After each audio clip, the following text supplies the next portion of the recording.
지금부터는 그 외울 거 위주로 정리를 좀 해드릴게요. 그래서 앞에 보시면 그건 2장짜리 보셔도 돼요. 2장짜리 보시면 T자 있는데 이거는 왜 외우냐면요. 이거 시험 문제 나오면 그냥 계산 문제로 나와요. 그래서 요거는 암기를 좀 해주셔야 됩니다. 그래서 첫 번째로 이제 제공품. 그래서 제조원가, 명세서, 그래서 기초 제공품, 그 다음에 재료비, 노무비, 경비, 간접비, 그 다음에 단기 제품 제조원가, 기말 제공품인데 뭐 외우시는데 도움이 얼마나 될지 모르겠지만 그래도 간단하게 설명을 좀 드리도록 하겠습니다. 그래서 앞에 보시면은요, 이 제공품은 참고로 미완성품이에요. 아직 완성 안 된 거. 그리고 얘는 참고로 재고자산입니다. 왜냐면 물건 왜 만들죠? 물건 만드는 이유. 최종 목적은 뭐예요? 팔려고. 그래서 판매하고 관련이 있으면 무슨 자산이에요? 재고자산이에요.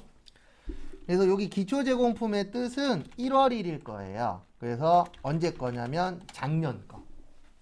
왜냐면 우리가 작년에 못 만든 게 있을 수도 있어요, 없어요? 있잖아요. 우리가 뭐 일반적으로 일하는데 12월 31일 날 모든 물건을 다 만들어야 된다, 이런 건 아니잖아요. 12월 31일 날 만들다가 남은 것들도 있을 수 있다, 없다? 있다. 그러면 남은 거 버리는 게 아니잖아요. 작년 거 올해 뭐 해야 돼요? 완성시켜서 팔아야 되겠죠. 그래서 기초 그러면은 작년 거라고 생각을 하시면 됩니다. 그 다음에 요게 이제 올해 물건 만들려고 들어가는 돈들이잖아요. 그러면 돈이 들어가면은 이 미완성된 물건의 금액이 올라갈까요? 떨어질까요? 올라가겠죠. 돈 들어가면 돈 들어갈수록 10원 들어갔어. 그러면 물건 가격에 10원이 책정이 돼야 되잖아요. 그래서 차변인 이유는 자산의 뭐예요? 증가. 그 다음에 단기 제품 제조원가의 뜻은 완성품이란 뜻이에요. 이 제품의 뜻이 완성품이에요. 그러면 완성됐으면 이제 더 이상 제공품이 아니잖아요. 그러면 완성됐으니까 제공품이 늘어야 돼요? 줄어야 돼요? 줄어야 돼요. 왜냐면 제공품은 미완성일 때만 쓰는 거니까. 그러면 자산의 뭐예요? 감소. 그래서 어느 변이요? 대변. 근데 솔직히 얘는 그냥 이렇게 외워갖고 차대변 맞추는 거긴 합니다. 그 다음에 기말은 몇 월 며칠이라 그랬죠? 12월 31일. 얘는 내년 거예요. 왜냐면 우리가 올해 못 만들었으면 끝이 아니라 그랬잖아요. 올해 못 만들었으면 언제 만들어야 돼요? 내년에.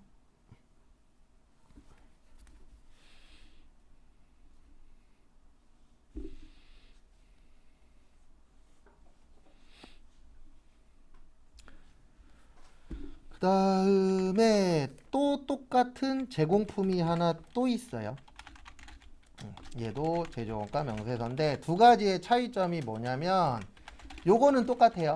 기초 제공품은 똑같은데 재료비, 노무비, 경비, 간접비를 다 더해서 이렇게 표현합니다. 단기총 제조 원가라고 해요.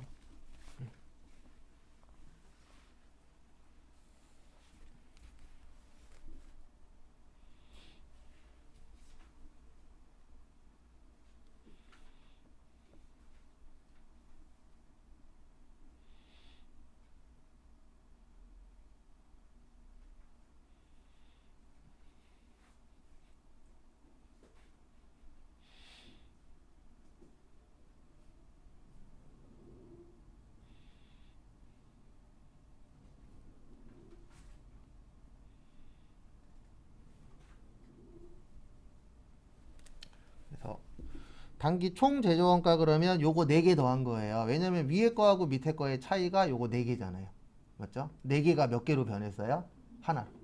그래서 시험 문제 때 단기 총 제조원가는 얼마냐? 그러면 저 4개 합치면 돼요. 그 다음에 대변은 똑같아요. 단기 제품, 제조원가, 기말 제공품. 그래서 제가 나중에 어떻게 표현할 거냐면 이렇게 표현할 거예요.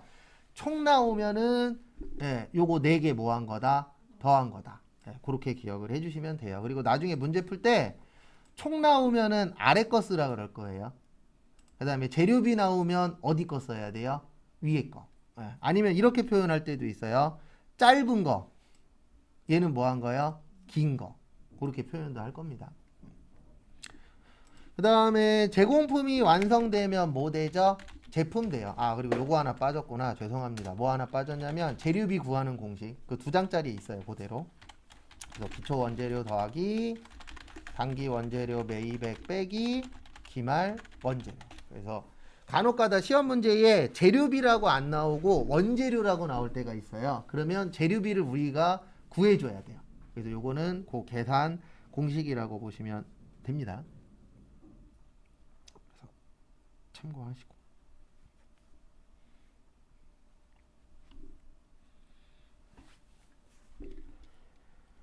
그 다음에 보실 게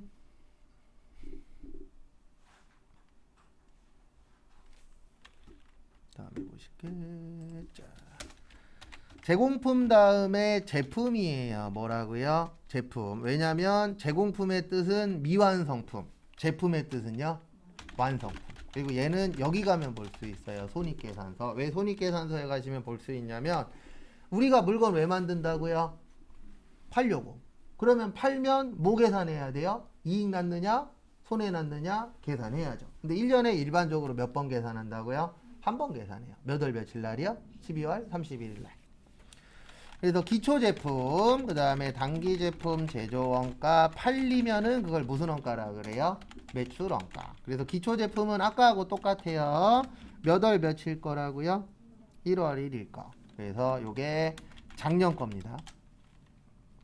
작년 거라고 보시면 되고요.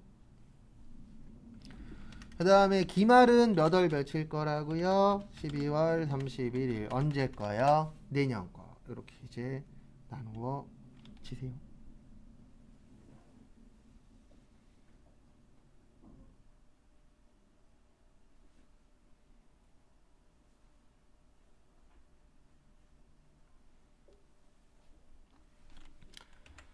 다음에 요거 빼먹었구나. 죄송합니다. 단기 제품 제조 원가가 요게 단기가 언제라고요?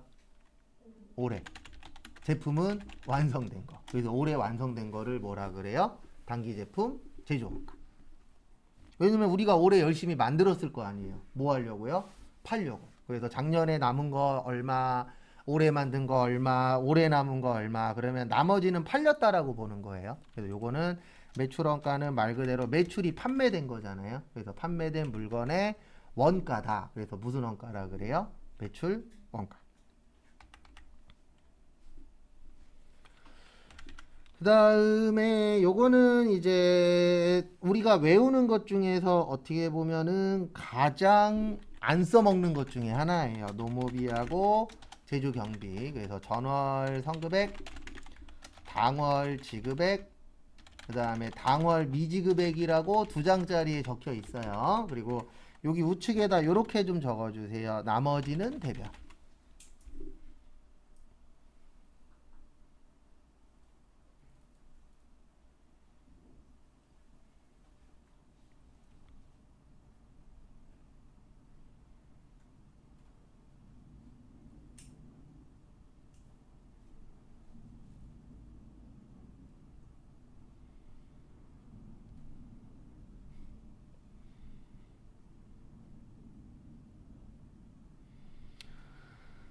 그래서 조금 더 설명을 드리면 요거는 이제 왜 하냐면은요 월급으로 좀 설명을 드릴게요. 우리가 이제 월급 받잖아요. 일명 급여라고 표현을 하는데 급여를 받을 때 가장 회계에서 좋아하는 건 이렇게 하는 걸 좋아해요. 1월 1일부터 1월 31일 한 달치를 이날 주는 거예요. 마지막 날. 그러면 가장 베스트입니다. 이렇게 주는 회사들 있어요, 없어요? 있어요. 네, 없진 않습니다. 근데 이렇게 주는 회사들도 있죠. 1월 11일부터 2월 며칠까지요? 10날까지. 해서 2월 10날. 이렇게 주는 회사도 있어요, 없어요? 있어요. 그리고 이렇게 주는 회사도 있어요. 1월 1일부터 1월 31일까지를 몇 월 며칠 날 월급 줘요? 2월 10날. 이렇게 주는 회사들도 있다, 없다? 있다. 예, 그건 뭐 이제 회사마다 다 다르죠. 예. 근데 설명은 이걸로 드릴 거예요. 왜냐면 이렇게 주는 회사들도 많으니까. 그래서 이걸로 이제 좀 설명을 드리면 우리가 봤을 때에 요거 한 달치라고 표현을 하죠. 근데 회계에서는 한 달치로 인정을 안 해요. 왜 인정을 안 하냐면 1월 달하고 2월 달하고 일수가 다르잖아요. 그래서 사장님들이 제일 싫어하는 달이 몇 월이에요? 2월이에요. 왜요? 월급은 똑같이 한 달치가 나가는데 근무일수는 뭐하죠? 적죠. 그래서 사장님들이 제일 싫어하는 달은 대부분 2월이에요. 왜냐하면 근무일수는 적은데 월급은 똑같이 나가. 그리고 근무일수 적으니까 벌어들이는 매출액도 뭐 할 거예요? 일반적인 것보다 적은 경우들이 많겠죠. 그래서 이런 경우입니다. 당월에 전달에 이미 요렇게는 줬을 거예요. 1월 1일부터 며칠 것까지요? 1월 10날까지 전달에 먼저 줬을 거예요. 지금 요걸로 보는 거예요, 우리는. 그럼 1월 11일부터니까 전달에 이미 열흘치는 나갔겠죠. 근데 이번 달에는 이렇게 나가는 거잖아요. 1월 11일부터 2월 며칠까지? 10일까지. 그러면 이번 달 1월 달 것만 계산이 돼야 되는데 2월 달 거 열흘치가 포함되어 있죠. 그러면 열흘치를 뭐 하면 되죠? 빼면 되겠죠. 그래서 이렇게 계산을 하는 거예요. 이론에서는. 그러니까 저희가 지금 이론하고 있잖아요. 이론의 가장 좋은 점은 뭐냐면 가장 완벽해요. 근데 문제는 뭐냐면 이런 거 계산하기가 쉬울까요? 불편할까요? 불편하죠. 그래서 이론에서는 하는데 실무에서는 안 해요. 실무에서는 그냥 이렇게 줬어도 이게 1월분 월급이 되는 거예요. 근데 그렇게 하는 이유는 딴 거 없습니다. 이렇게 한다 그래서 회사한테 플러스 되는 게 클까요? 작을까요? 작아요. 크지 않아요. 그러면 이거 한다 그래서 큰 의미가 없으면 안 하는 게 좋은 겁니다. 근데 이론에서는 하라고 되어 있어요. 왜냐면 이론에서 원하는 거는 이게 아니고 요걸 원하는 거니까. 한 달이라고 하는 게 개념이 달라요. 근데 우리는 이렇게 받아도 한 달이라고 표현하고, 그 다음에 이렇게 주는 회사들도 있잖아요. 12월 26일부터 1월 며칠까지요? 25일. 그래서 월급일이 25일인 회사들도 있어요, 없어요? 있죠. 근데 우리는 일반적으로 요렇게 받아도 한 달치야. 이렇게 받아도 한 달치야. 맞죠? 근데 회계에서 원하는 거는 1일부터 언제까지요? 말일까지. 이걸 원합니다. 그래서 그걸 맞춰주기 위해서 요걸 하는 거예요. 시험은 거짓말 조금 보태서 한 5년에 한 번 정도. 저희가 시험을 5년은 조금 오바구나. 한 4년에 한 번 정도, 4년에 한 문제 정도 나오겠네요. 저희가 시험을 1년에 6번 봐요. 그러면 4년이면 한 20회당 한 번 정도 나옵니다. 그래서 가뭄에 콩나듯이 한 번씩 나와서 아마 시험 문제 나오면은 맞출 확률보다는 틀릴 확률이 조금 더 높긴 합니다. 그 다음에 하나 더 있어요. 제공품 수량 구하는 거. 그래서 기초 제공품, 단기 착수량, 완성품 수량, 기말 제공품, 공손품 수량. 간단하게 설명을 드리도록 하겠습니다. 기초는 언제 거라고요? 1월 1일 거. 그래서 언제 거라고요? 작년 거. 왜냐면 우리가 작년에 만들다 남았어. 버리는 거 아니잖아요. 우리 만약에 12월 31일 날 호주머니에 봤더니 현금이 남았어. 버려요? 갖고 있어요? 갖고 있다 언제 써요? 내년에. 그게 기초예요. 그래서 우리 1월 1일 날 갖고 있는 거를 기초라고 표현합니다. 그 다음에 단기는 언제 들어가는 거예요? 올해 들어가는 거예요. 그 다음에 기말은 몇 월 며칠이라고요? 12월 31일. 언제 거가 되는 거라고요? 내년 거. 그 다음에 공손품의 뜻은 뭐냐면 분량. 안 나는 게 당연히 가장 좋은데 날 때 있어요? 없어요? 있죠. 그래서 제조회사의 모든 제조회사의 목표는 분량 안 나는 게 목표예요. 왜냐하면 분량 나면 이익 보는 거예요? 손해 보는 거예요? 손해 보죠. 그래서 제조회사 가시면 현수막 크게 해갖고 붙여놔요. 올해 분량률 몇 프로 목표라고 해서 올해 분량률 몇 프로 이내 이런 거 붙여놓습니다. 분량이 안 날 수는 없어요. 여러 가지 문제 때문에 이제 분량이 나긴 하지만 그거를 최소화시키려고 노력을 하는 거예요. 왜냐하면 분량 나면은 이익이니까 손해니까. 그래서 이렇게 해서 이제 수량을 구하는 게 간혹가다 출제가 됩니다. 근데 요거는 주로 세무에서 더 많이 써먹어요. 회계에도 나오긴 하는데 회계보다는 세무. 근데 이거 다 암기해서 그냥 차대변 써서 차변과 대변은 같아야 된다 그랬잖아요. 그렇게 해서 계산하는 게 시험 문제예요. 그래서 어쩔 수 없이 뭐 해야 돼요? 외워야 돼요. 그 다음에 교재는 쭉 넘어오셔서 어디로 오시냐면은 221페이지. 지금까지 무려 한 번 나왔어요. 이거 언젠간 낼 거라고 생각했는데 작년에 한 문제 냈었어요. 221페이지 밑에. 계산 방법에 따른이 왜 이래? 경비의 분류라고 있으실 겁니다.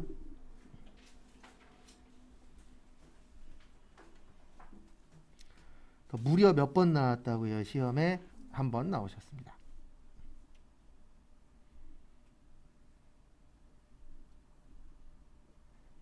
글자가 이상해.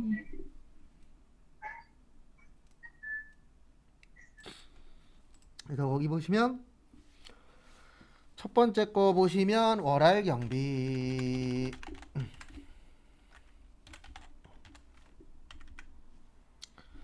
그래서 월할 경비는 말 그대로 월별로 내는 거예요. 그래서 무슨 경비라고 하세요? 월할 경비라고 합니다. 그래서 대표적인 게 보험료. 거기 밑에 있어요. 임차료. 이런 것들이 가장 대표적인 거예요. 그래서 우리 일반적으로 보험료 한 달에 한 번씩 납부하잖아요. 그 다음에 임차료가 월세입니다. 네, 월세 한 달에 한 번씩 내요, 안 내요? 내죠. 네, 그런 것들을 이제 뭐라고 표현을 하세요? 네, 월할 경비라고 합니다. 한 달에 한 번씩 낸다라고 해서. 그 다음에 다음 거 보시면은요, 222페이지 보시면 측정경비라고 있어요. 그래서 측정경비는 말 그대로 측정해서 내는 거예요. 대표적인 게 가스요금, 수도요금, 전기요금 이런 것들 측정하잖아요. 그래서 측정해서 한 달에 얼마 썼느냐 거기에 따라서 납부한다. 그래서 무슨 경비라고 하세요? 측정경비라고 합니다.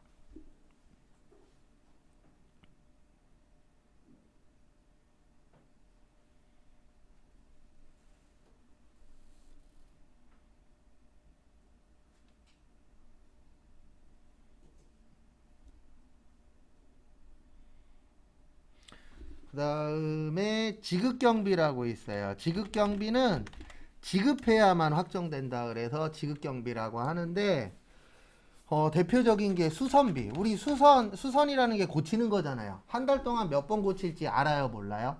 몰라요. 고쳐봐야 알죠. 그 다음에 고친 다음에 돈을 지급해야만 한다. 그래서 무슨 경비라 그래요? 지급경비. 그 다음에 운반비. 우리 운반비 얼마 들어갈지 모르잖아요. 네. 그 다음에 교통비. 이런 것들은 내가 한 달에 얼마를 썼느냐에 따라서 얼마를 지급했느냐에 따라서 결정되는 거잖아요. 그래서 무슨 경비라고 하세요? 지급경비. 그 다음에 마지막으로 발생경비. 이 발생경비는 현금을 수반하지 않는 것. 그러니까 돈 안 줘도 발생한다. 그래서 무슨 경비라 그래요? 발생경비. 대표적인 게 간모 손실. 그 다음에 뭐 공손. 그래서 간모가 수량 부족이라 그랬어요. 무슨 부족이요? 수량 부족. 그럼 수량이 부족하면 회사 입장에서는 손해잖아요. 근데 이거 돈 들어가요? 안 들어가죠? 이미 물건은 산 거니까. 그 다음에 공손은 불량이에요. 불량 나도 우리 회사 입장에서 좋은 거예요? 나쁜 거예요? 나쁜 거죠. 근데 불량이 돈이 들어가는 건 아니잖아요. 불량 나는데. 잘못하면 불량 나는 거지. 돈을 내가 줌으로 해서 불량 나는 건 아니죠. 그래서 돈 없이 나온다. 그래서 뭐가 그래요? 뭐라고 표현하세요? 네, 그 발생 경비라고 표현을 합니다.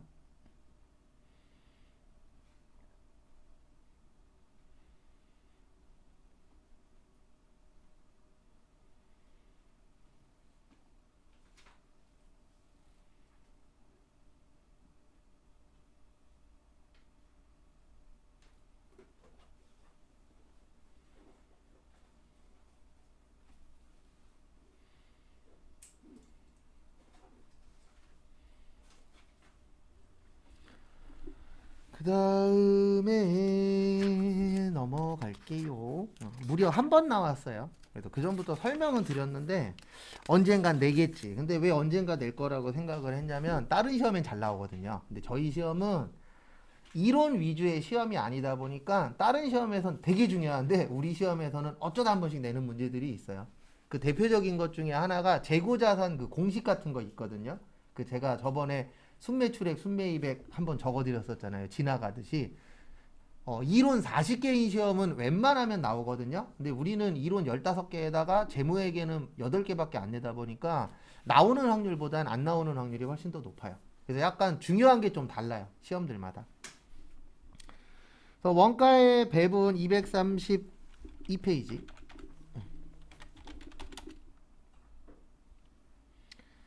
그래서 보시면은요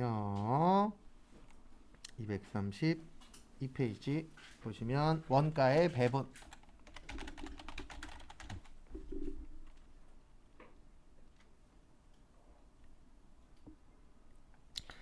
그래서 배분이라는 건 나눠주는 겁니다. 근데 나눠주는 이유는 요것 때문에 나눠주는 거예요. 간접. 간접은 나눠야 돼요. 왜냐면 간접은 혼자 썼다, 같이 썼다, 같이 썼다. 같이 썼으면 뭐 합시다? 나눕시다 라고 했었죠. 그래서 같이 쓴 거는 나눠줘야 된다라는 거 참고하세요.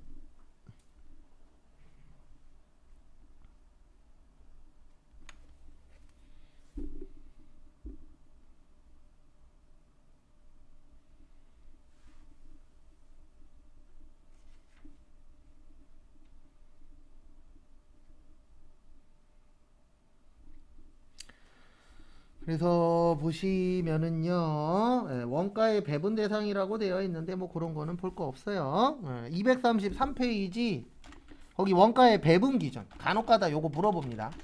그래서 우리가 배분을 할 때 나눌 때 기준이라는 게 있어야 될까요? 없어도 될까요?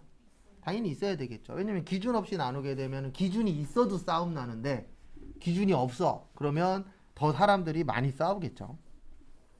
그래서 기준이 있는데 여기에서 가장 좋다라고 보는 건 인과관계예요. 거기 1번에 인과관계 기준이라고 있으시죠? 그래서 인과관계가 뭐냐면 원인이 있으면 뭐가 있는 거죠? 결과가 있는 거. 그거를 무슨 관계라고 표현을 하세요? 인과관계라고 표현을 합니다. 그래서 뭐 대단한 거 아니고 그냥 원인이 있으면 뭐가 있다? 결과가 있다.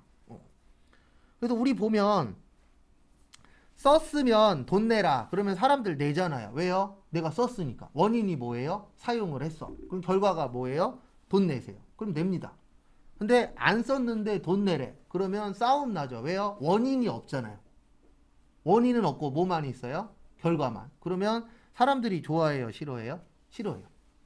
그래서 돈 관련돼서는 원인이 있어야 됩니다. 그래서 그 부분은 참고 좀 해주시고. 그 다음에 수혜 기준. 수혜 기준은 혜택 많이 받은 사람이 많이 내는 거예요. 근데 우리는 일반적으로 수혜 기준을 그렇게 쓰진 않습니다. 왜냐면 혜택을 많이 받았냐 적게 받았냐를 판단하기가 쉬워요? 어려워요? 어려워요 일반적으로. 그래서 수혜 기준은 잘 안 하고 그 다음에 부담 능력 기준. 시험에 나오진 않지만 부담 능력 기준은 대부분 이거 관련된 거예요. 세금이 대부분 부담 능력 기준이에요. 그래서 부담 능력 기준이 뭐냐면 돈 많아 그러면 뭐 많이 내요? 세금 많이 내. 이게 부담 능력 기준이에요. 왜냐면 돈 많으니까 세금 많이 내도 먹고 사는데 지장 있다 없다? 없다. 그러니까 돈 많이 버는 사람은 뭐 많이 내래요? 세금 많이 내래요. 왜요? 많이 낼 수 있는 부담할 수 있는 능력이 있잖아요. 근데 돈 적게 벌어. 돈 적게 버시는 분들은 뭐 덜 내죠? 세금 덜 냅니다. 왜요? 부담할 수 있는 능력이 적으니까. 그래서 부담 능력 기준은 세금하고 좀 연관성이 있어요. 그래서 그렇게만 보시면 돼요. 근데 우리는 이것만 알고 계시면 돼요. 우리는 무슨 관계로 나눈다? 인과관계. 그래서 인과관계가 가장 합리적이라고 보는 거예요. 싸움이 가장 덜 나는 게 인과관계예요. 왜냐면 썼으니까 돈 내래, 먹었으니까 돈 내래. 그러면 사람들 인정하잖아요. 왜요? 나 쓰고 먹었으니까. 근데 안 썼는데도 돈 내래. 그러면 화나죠. 그래서 우리 코로나 처음에 나타났을 때에 이런 문제들이 많았었잖아요. 내가 만약에 놀러 가려고 펜션 예약을 해놨어. 근데 펜션 분들한테는 좀 미안한 얘기긴 하지만 이런 것들도 있었죠. 안 썼어도 코로나 때문에 못 가는데도 뭐가 안 된대요? 취소 안 된대. 그런 경우들 초반에 있었어요? 없었어요? 있었어요. 그래서 다툼이 되게 많았잖아요. 왜냐면 나 안 가, 못 가. 안 가는 게 아니고 못 가는 거잖아요. 근데 돈 안 돌려준대. 그러면 기분이 어때요? 안 좋겠죠. 썼으면은 내겠지만 안 썼는데도 돈을 일부밖에 못 돌려주겠대. 그러면 화나죠. 그래서 그것 때문에 초반에 좀 다툼이 좀 있었어요. 실제로도. 그 다음에 저기 200 몇 페이지냐면은 어디 갔냐? 이건 나중에 보면 되고 239페이지.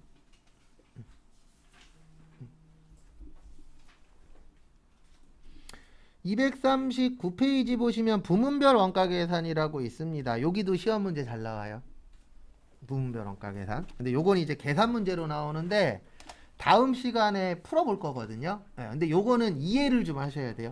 그러니까 100% 암기는 아닙니다. 요건 어느 정도 이해를 하셔야 맞추시는데 도움이 되실 겁니다.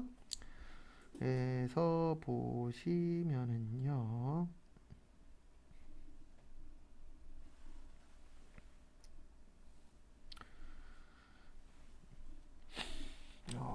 부문별 원가 계산인데 부문 그러면은 장소예요.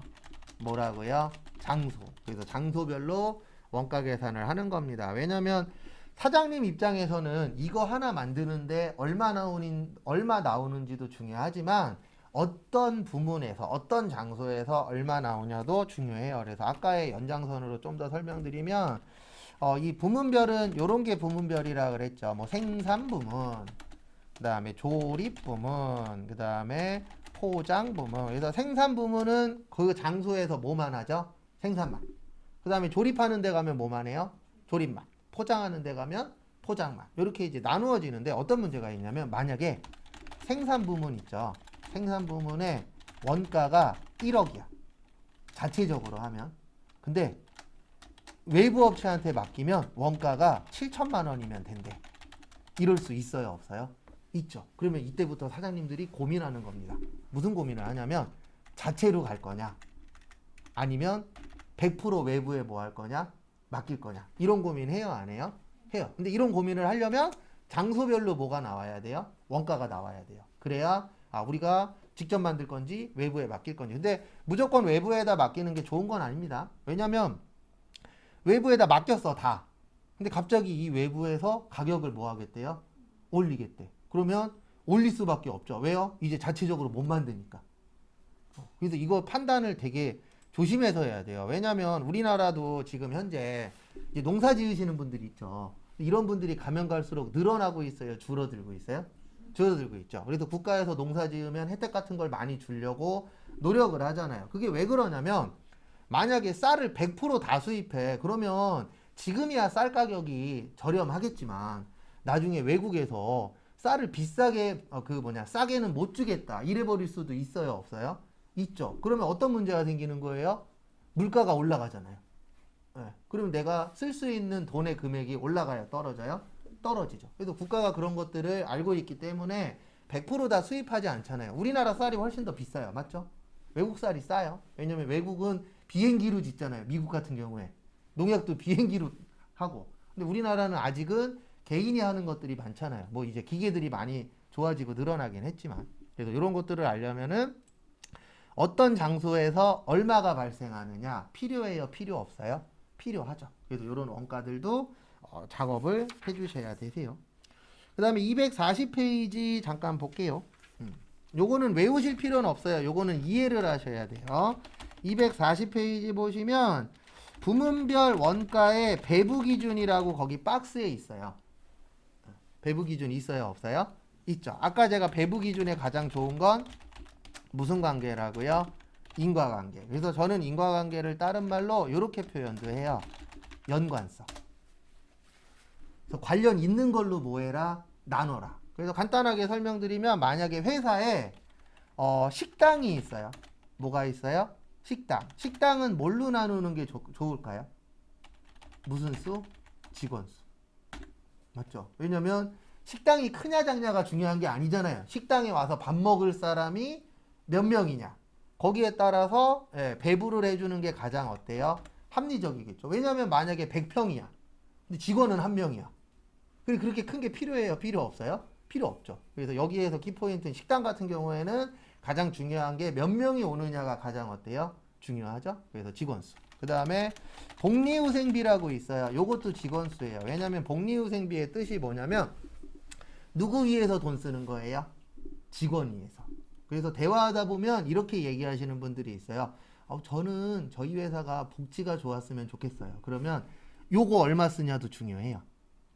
요게 누구 위해서 돈 쓰는 거예요?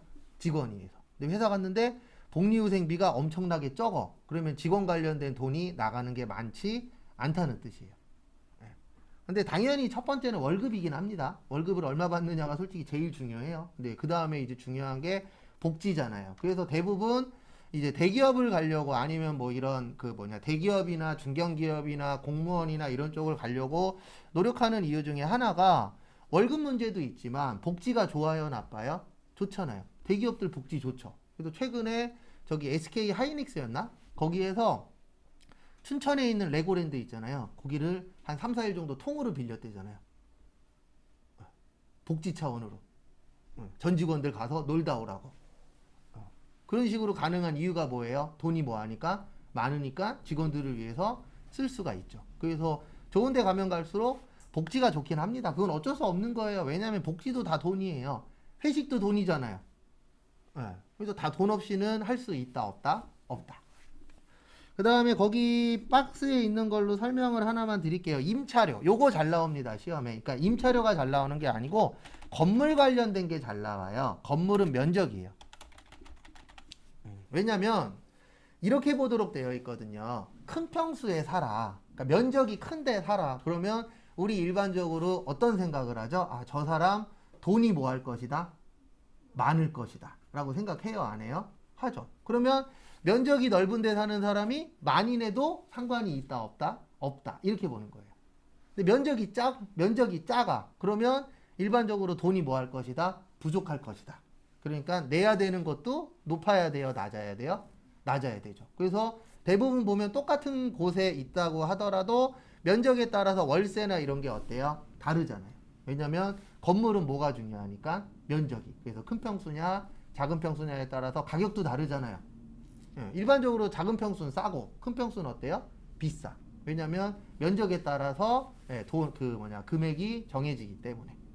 근데 이건 외우실 필요 없어요. 그냥 이게 뭐와 관련된 거냐. 그래서 항상 나누어 줄 때에는 관련이 있는 걸로 나눠줘야 돼요? 없는 걸로 나눠줘야 돼요? 당연히 있는 걸로 나눠줘야 되겠죠. 그래서 요거는 외우진 마세요. 왜냐면 나올 때마다 물어보는 게 달라요. 그러면 이게 뭐와 관련된 거냐. 그래서 그 관련된 걸 찾으시면 돼요. 그 다음에 우리한테 진짜 중요한 거는 여기에요. 242페이지. 요거 계산 문제로 나올 때도 있고 이론 문제로 나올 때도 있어요. 그래서 다음 시간에 계산 문제를 한번 풀어보는 시간을 가질 겁니다.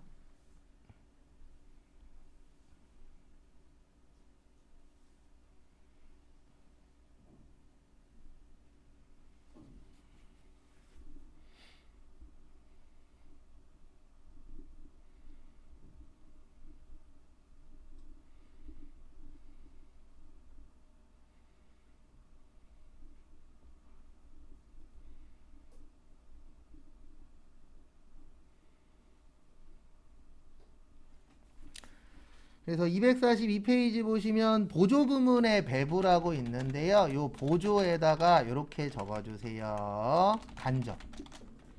그러니까 나눈데 그러면은 항상 이 생각을 갖고 있어야 돼요. 혼자 썼다, 같이 썼다? 같이 썼다. 같이 썼으니까 뭐 합시다? 나눕시다. 혼자 썼으면 나눌 필요 없잖아요. 혼자 썼으면 혼자 다 가져가면 되잖아요. 또 혼자 밥 먹었어. 그리고 혼자 밥값 다 내면 되잖아요. 2명 이상 밥 먹었어. 그럼 n분의 1로 뭐 해야 돼요? 나눠야죠.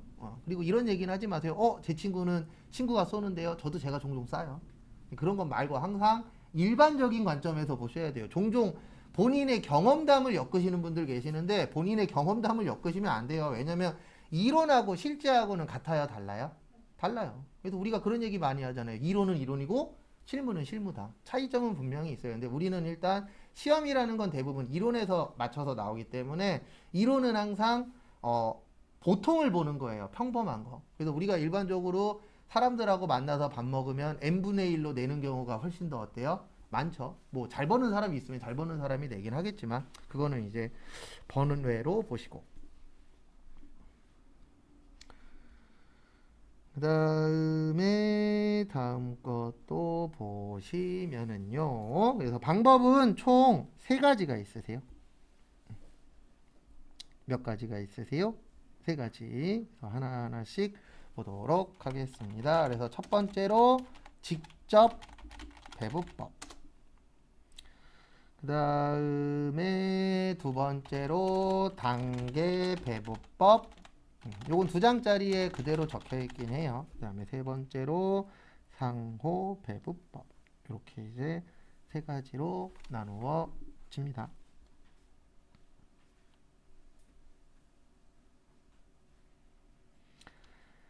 그래서 하나씩 보시면은요. 직접 배분법은 보조부문 상호 간의 용역수수 관계가 중요하지 않을 때. 이게 무슨 뜻이냐면 보조가 간접이라 그랬잖아요. 간접은 중요하지 않아. 그래서 직접에다가만 나누어질 거야. 그래서 이걸 무슨 배분법이라고 하세요?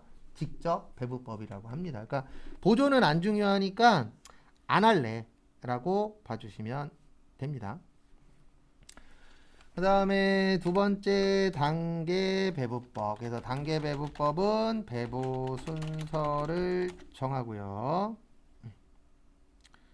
그 다음에 배분 순서 정하고 직접 배부와 상호 배부의 절충 단계. 절충의 뜻이 뭐예요? 절충은 중간이에요. 그래서 총 세 가지 중에 두 번째 줄에 있잖아요. 그럼 두 번째가 중간이라고 볼 수가 있겠죠.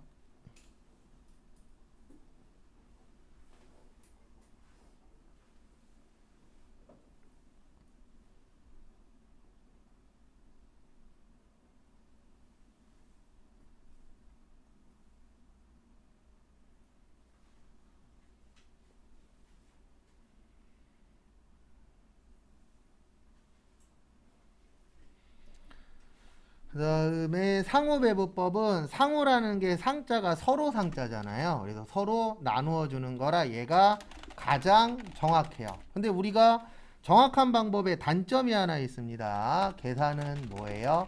복잡해요. 그러니까 요거를 제가 다른 걸로 비유를 해드리면 우리 청소하죠. 청소 중에 가장 좋은 청소 하나 있잖아요. 대청소라고.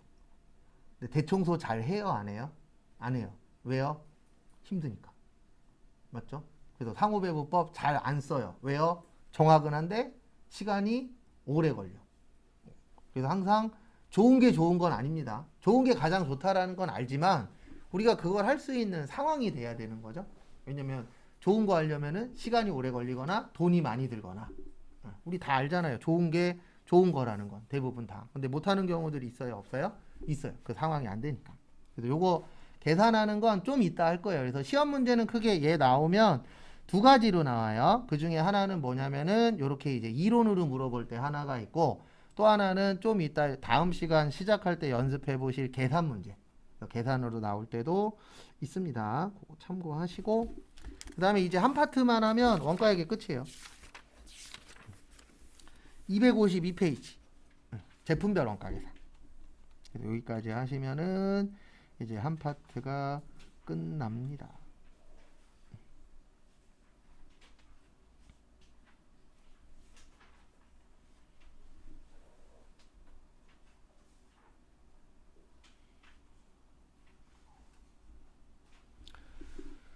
그래서 보시면은요. 252페이지가 제품별 원가 계산이에요. 네, 무슨 별이요? 제품별.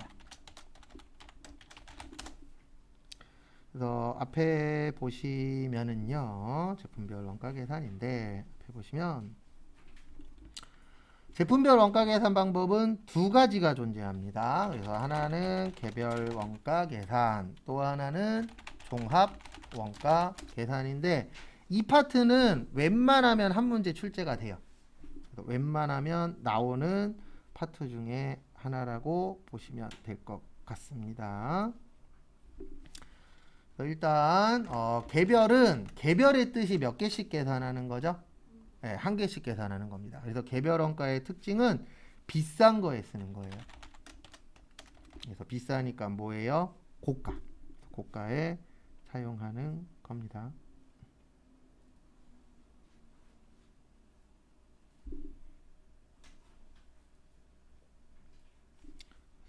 참고하시고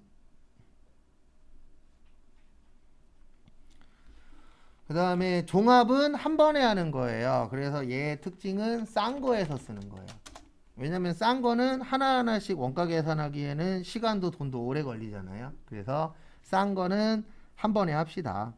그 그 대신 비싼 거는 어떻게 합시다? 나누어서 합시다. 이렇게 되어 있으세요. 그 부분 참고하시고 그 다음에 하나씩 보시면은요. 개별은 다품종, 소량, 주문 생산이에요. 이게 무슨 뜻이냐면 종류는 상관이 없어요. 왜냐면 어차피 몇 개씩 계산할 거죠? 하나씩 계산할 겁니다. 그래서 종류는 상관이 없다라고 되어 있고요. 그 다음에 양은 많으면 안 돼요. 왜 양이 많으면 안 되냐면 몇 개씩 계산할 거니까 하나씩 계산해야 되는데 양이 많아. 그러면 원가 계산하다 집에 가야 됩니다. 그래서 양은 뭐 해야 돼요? 적어야 돼요. 그 다음에 여기 보시면 무슨 생산이요? 주문 생산. 왜 주문 생산이냐면 일반적으로 주문하는 것들은 양이 많아요, 적어요? 적어요. 맞죠? 일반적으로. 왜냐면 우리가 기성품이라고 이야기하잖아요. 공장에서 찍어내는 거 많이 사죠. 근데 나는 꼭 요게 주문한 게 필요해. 그러면 주문을 하긴 하지만 주문할 때 많이 주문해요? 적게 주문해요? 적게 주문하죠. 그래서 무슨 생산에 어울리는 거예요? 주문 생산에. 그 다음에 종합은 반대예요. 종류가 많으면 안 돼요. 왜 종류가 많으면 안 되냐면 종류별로 원가 계산할 거기 때문에 종류가 많으면 안 된다라고 되어 있고요. 그 다음에 다음 거 보시면 대량 생산이어야 돼요. 왜냐면 싼 거라 그랬잖아요. 우리 싼 거는 많이 만들어서 팔아야 돼요? 조금 만들어서 팔아야 돼요? 당연히 많이 만들어서 뭐 해야 되죠? 팔아야 되겠죠. 왜냐면 가격이 뭐 하니까? 싸니까. 싼 거는 많이 만들어야 좋잖아요. 그래서 참고하시고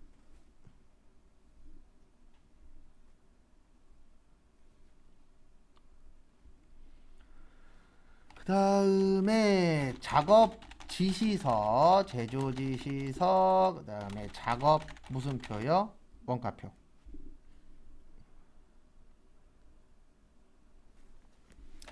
그래서 이거는 무슨 뜻이냐면은요, 저희가 지금 보고 있는 개별 원가 계산의 특징은 몇 개씩 하는 거라고요?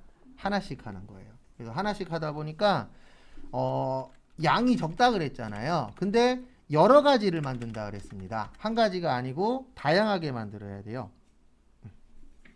그래서 다양하게 만들어야 되기 때문에 어떤 문제가 생기냐면은 만들 때마다 만드는 방식이 같을까요? 다를까요? 다르겠죠. 그래서 대표적으로 시험 문제 많이 나오는 건 요게 많이 나와요. 조선업. 조선업이 뭐 만드는 거예요? 배 만드는 거예요. 그래서 배 만드는데 우리 배 종류 되게 여러 가지입니다. 어선도 있죠. 그 다음에 관광 목적인 여객선도 있죠. 기름 날르는 유조선도 있죠. 되게 여러 가지잖아요. 그리고 똑같이 어선이더라도 작은 게 있고 뭐한 게 있죠? 큰 게 있죠. 그래서 되게 다양해요. 그러면 다양하게 만들면 어떤 문제가 생기냐면 만들 때마다 만드는 방식이 어때요? 달라요. 맞죠?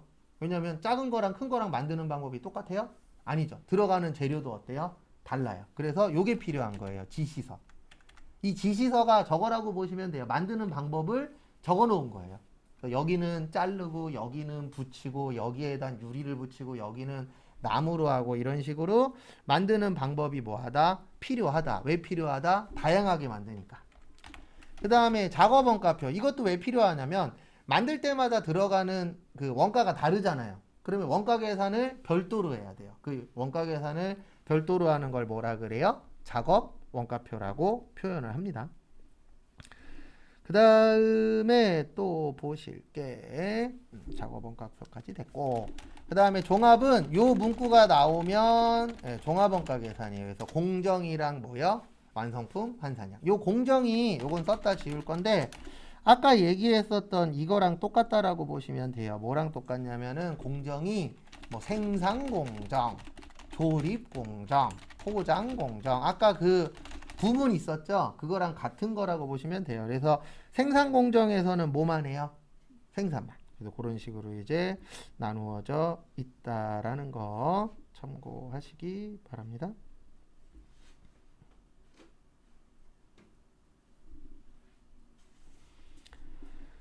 그 다음에 종합은 요게 중요해요. 기말 제공품. 그래서 기말 제공품이라는 게 만든 거예요? 남은 거예요? 남은 거. 그래서 남은 게 중요하다라고 되어 있으세요. 그래서 그 부분은 참고를 좀 해주시고요. 그래서 얘 때문에 잠시만요. 아이고 여기 하나 빼먹었네. 예, 여기가 제조간접비의 배부가 뭐하다? 중요하다. 여기 두 장짜리 이렇게 적혀 있을 거예요. 그래서 제조간접비의 배부가 뭐하다? 중요하다. 근데 왜 간접비가 중요하냐면 한 가지 만든다 그랬어요? 다양하게 만든다 그랬어요? 다양하게 만든다 그랬죠. 그러면 어떤 문제가 생기냐면은 혼자 돈 쓴 게 아니고 같이 쓴 게 생겨요? 안 생겨요? 생기죠. 그거를 어떻게 나누어 주느냐가 원가회계의 주목적이라 그랬잖아요. 왜냐면 배부를 잘해야 되니까. 그 다음에 또 다음 거 보시면은요. 이 기말 제공품 때문에 공식 두 개를 나중에 외워주셔야 됩니다. 요 공식 가지고 문제 푸는 건 따로 연습을 하실 거예요. 그래서 평균법이 있고 무슨 법이 있어요? 선입, 선출법. 그래서 평균법은 말 곱하기 그 다음에 완 플러스 말분의 초 플러스 뭐요? 당. 그래서 요 공식 외워주셔야 되고 그 다음에 선입선출법은 말 곱하기 완 플러스 말 마이너스 초분의 당이고요. 그 다음에 요 밑에가 수량이에요. 그 다음에 요 위에는 원가. 그래서 이렇게 나누어져 있습니다.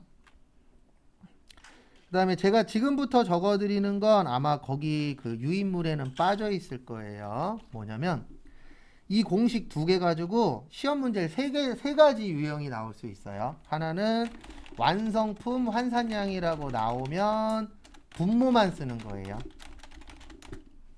뭐만 적는다고요?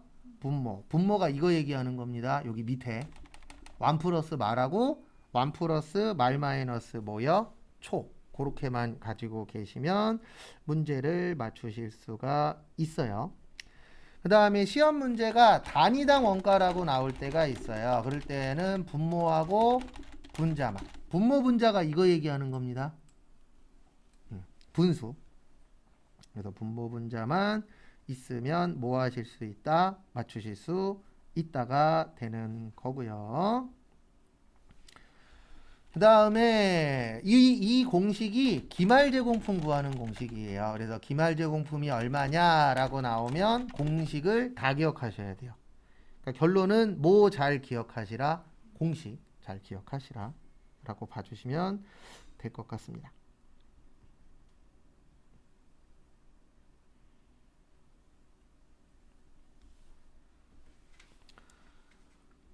그래서 여기까지가 원가액이에요. 원가액인데 좀 이따가 그 아까 보조부문 배부 방법이 있었잖아요. 그거 이제 계산 문제를 같이 한번 볼 겁니다. 그래서 제가 메일로 집에서 줌으로 하시는 분들은 제가 메일로 보내드릴 거예요. 그러면 그거 보고 같이 이따가 풀어보시면 돼요. 아니면 제가 화면에다가 띄워놓을 거니까 그거 보고 하셔도 지장은 없을 것 같습니다. 이런 것들은 다 공식 문제는 잘 외우고 계셔야 뭐 할 수 있어요? 맞출 수 있겠죠. 그래서 공식 같은 거 잘 기억을 해 주시면 감사하겠습니다. 여기까지 보시고 잠깐 쉬었다가 11시 30분에 또 신호 확인하고 그다음에 다음 거 진행하도록 하겠습니다.